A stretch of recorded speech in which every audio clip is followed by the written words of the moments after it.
thank you for joining us once again here at Seaford and Brew for our weekly briefing. I am Jamie Sumner, Chief Analyst, and for today, for this week's briefing, what we want to do is just review over our GDP growth, but over a longer time period in here. So what I did is I went back and I charted the GDP quarterly growth going back to when they started to record it, and that was back in 1947.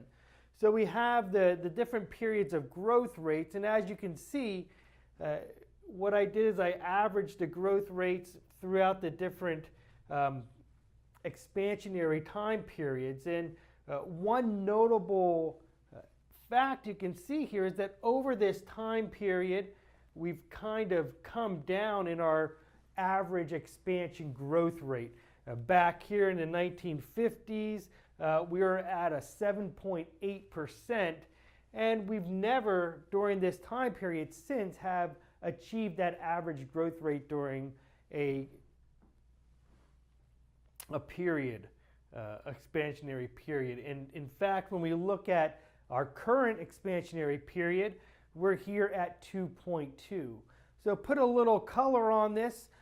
Down here we have the average quarterly growth rate in GDP during expansionary periods, and this would be the average of the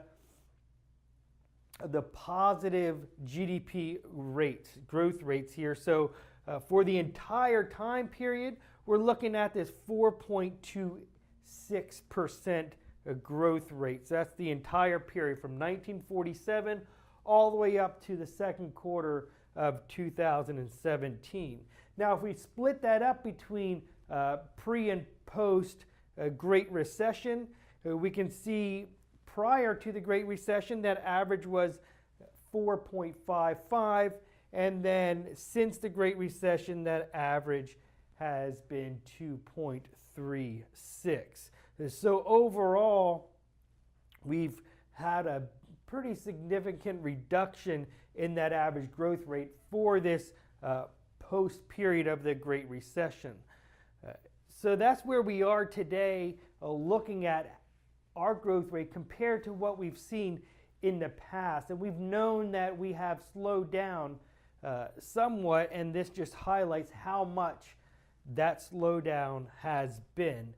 Now, when we look at this, and tomorrow we're going to see that release of the second release of the second quarter GDP, expecting for that number to increase a little bit, perhaps up closer to 3%, somewhere around that 2.8.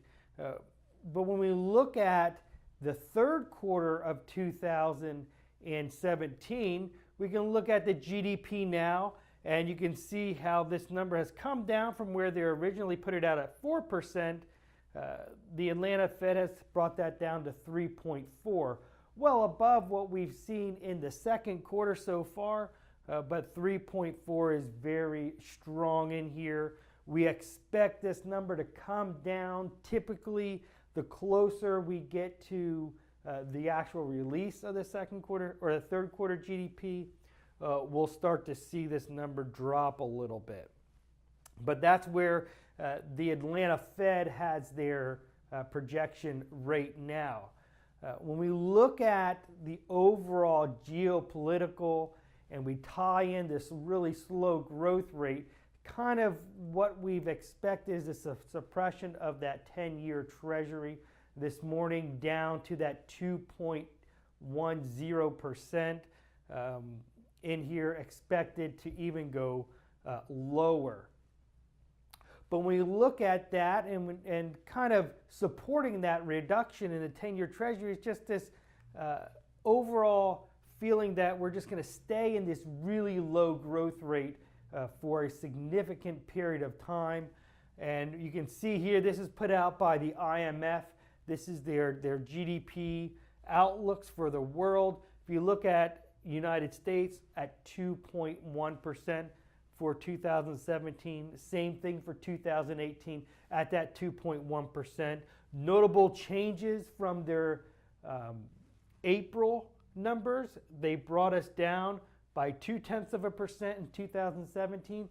and 0.4% in 2018, really backing off those growth rates in here. Then we follow that up with what the FOMC has put out. This was their June release. We'll get another one in September, but their projections 17.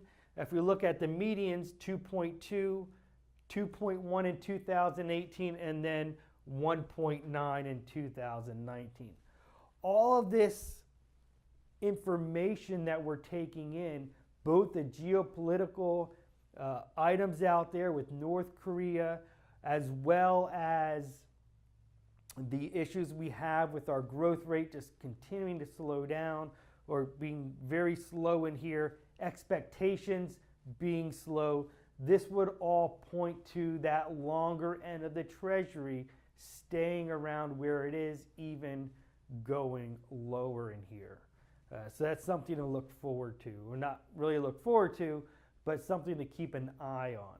And that's what we have for you this week. Next week, when we see you next Tuesday, we'll look at that second release of the second quarter GDP, as well as the August employment situation report.